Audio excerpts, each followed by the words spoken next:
ఏ విషయం గురించైనా నిర్మోహమాటంగా మాట్లాడాలంటే టాలీవుడ్ వరకు పోసాని కృష్ణమురళి తర్వాతే ఎవరైనా. అంత నిష్కర్షగా మాట్లాడేసే పోసాని పవన్ గురించి మాట దాటేయడం అందరినీ ఆశ్చర్యానికి గురిచేసింది. అది కూడా పవన్ పాలిటిక్స్ గురించి కావడం మరీ ఆశ్చర్యకరం. రాజకీయాల విషయంలో మెగాస్టార్ చిరంజీవి చాలా నిజాయితీపరుడు అంటున్నాడు పోసాని. ప్రజారాజ్యం పార్టీ తరపున పోటీ చేసేందుకు తన దగ్గర నుంచి ఒక్క రూపాయి కూడా తీసుకోకుండానే టికెట్ ఇచ్చారన్న పోసాని చిరు ప్రజారాజ్యం పెడితే మళ్ళీ వెంట నిలబడతానని చెప్పాడు. ఇదే సమయంలో పవర్ స్టార్ పవన్ కళ్యాణ్ గురించి అడిగితే మాత్రం నేను ఒకరి గురించి మాట్లాడాలి అనుకుంటే నిజాయితీ పరుడైనా కావాలి లేదా చెడ్డవాడైనా కావాలి అంటూ అసలు సంగతి చెప్పకుండా తప్పించుకున్నాడు.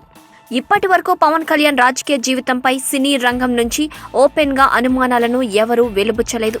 కానీ ఇప్పుడు పోసాని చేసిన కామెంట్స్కు మతలబు ఏంటా అనే చర్చ కాస్త గట్టిగానే నడుస్తోంది.